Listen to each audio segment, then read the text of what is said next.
Welcome to a little new thing I'm going to try and do with Elite Dangerous, as well as some other games I like to try and do. So this video is basically to do the Exobiologist rank. Basically, I wanted to show you a bit more about when you're collecting all the stuff on the planets that you're scanning with the, I forgot the name of the MadButterzz suit. Anyways, but basically in this, I wanted to have more than just one type of thing, but this is going to be focusing on that one tiny annoying thing you have to scan. The one, if the planet which is biological's one, even if you've got like 6 or 7 when you find one, there's always that one that's quite super hard to find. So this is just like a little mini hint and tips that I know of. I mean, other people have their own videos. This is just my way of dealing with it. So here we go.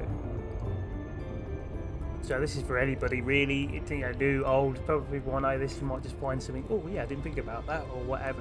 So, as you know, you're going to go to a planet, make sure you've got a bloody surface scanner for starters. Don't do some of my tricks. Yeah, I'm going to turn up to a place without the actual materials needed. Anyway, so, once you've got your surface scanner, a lot of my stuff is engineered, so, especially my scanner, my probes can like do a planet that can take 6 probes, can be done within 3 or 4, maybe less if I'm lucky, if I land the shots right. And obviously once you scan that, you're going to get a readout of what's on this planet. Once you fire out all your probes that you think you're going to need, once they connect, now once that thing on the bottom left goes into, if it hits 90, you're already going to go straight to 100%. It kind of skips that 10% in there at the top, it just doesn't bother with it. Anyway, so when you look at the top right, you see I've got biological 1, so there's only going to be 1, and it's always that 1 is always that rarer one to find. So you basically got to be, if you want to get it, you've got to be determined to get it. So obviously head down to one of the blue big patches on there and find a space to land. Now flying obviously in a bigger ship, careful with some planets because sometimes I've gone herring down there and wow, and they've got some heavy atmosphere as well. I've taken some nice damage, like bouncing around off the ground. Luckily, sometimes my shield takes the brunt of most of the nastiness, but apart from that, yeah, just go careful. Once you get into your scarab, you can use a tank. The scarab is nice because you can put full power into it. The only downside to it, because I don't use drive assist, I do a lot of skidding out, and I'm going to do a little. You'll be able to see my montage for my incidents. But yeah, you can obviously put all power to the engines because then you get a longer boost if you decide to do jumps, which you can't do that in the tank because the tank doesn't really go that high enough when you try to boost it. I mean, you can slow it down when it's dropping from a real high jump of some sort, if you come off a cliffside or something like that.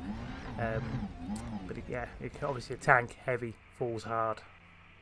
So what you want to do to find these patches on the ground, I always use the camera suite. I move the camera suite around, try and get into a good spot, preferably where everything can be at least seen or rendered.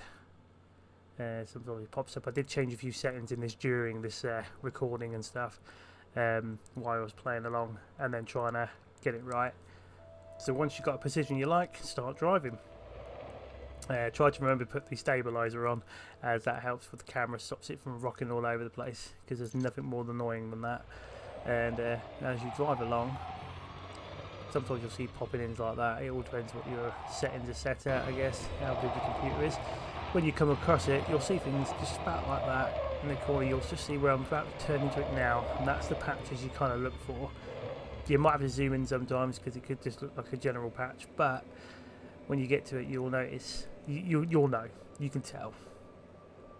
Now, as long as you've gotten this far, and you make sure, as long as you've got your Exobiologist suit, the MadButterzz suit, shall we say, for scanning, obviously you're going to get out your vehicle, you're going to go up to it, and basically scan it.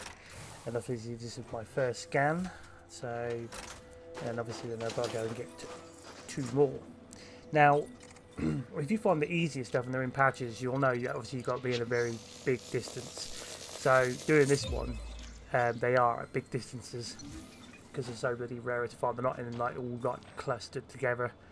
Sometimes you'll find some clusters, but like you said, you've got to travel. I can't remember if it's 150 meters or something further away from wherever you got your original source from. Basically, annoying, but that's just what it is. That's how it is. That's how they want it. That's just how it's going to go.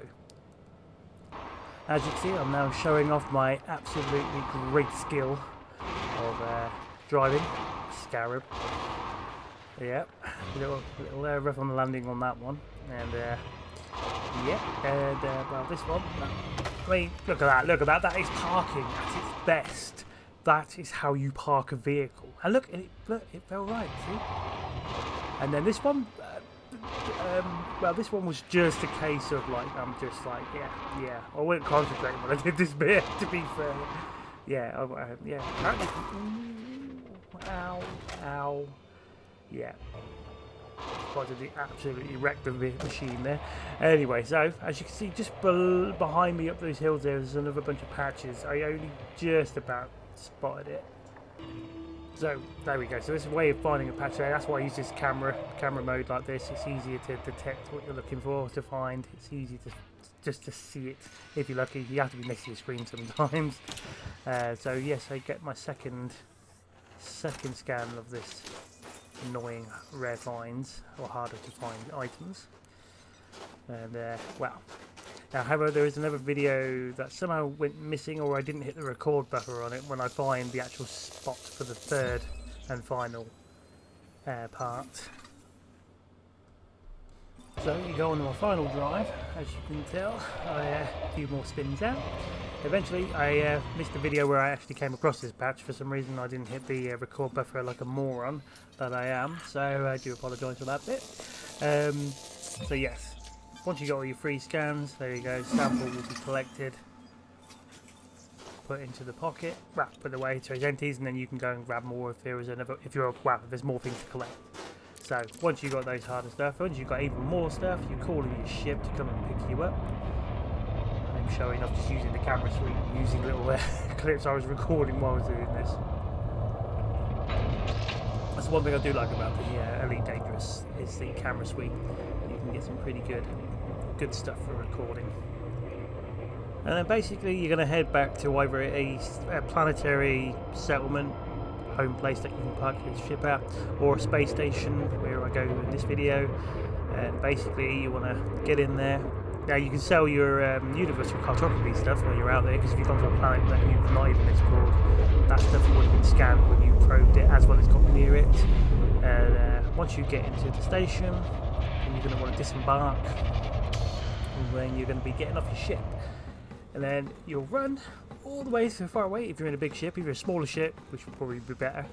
If you're going to do like this kind of stuff, you want to use an Asp Explorer. You can get around so much quicker and jump around. My Anaconda is kind of kitted out for not too bad jumps, but my Asp Explorer can at least go whenever something like that. Once you get to the elevators and go into the I forgot what that word, commerce, wherever it is. Once you get there, you want to go to the Vista shop.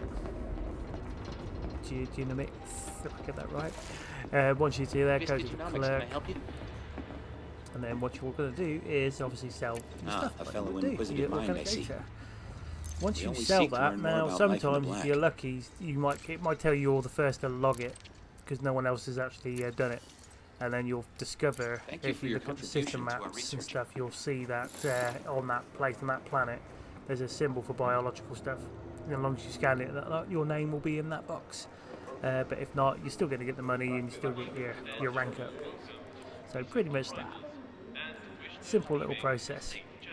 My next couple of videos I've got planned though are obviously going to be something a bit more combat related, different ground missions, and watching me getting into a lot of carnage and chaos.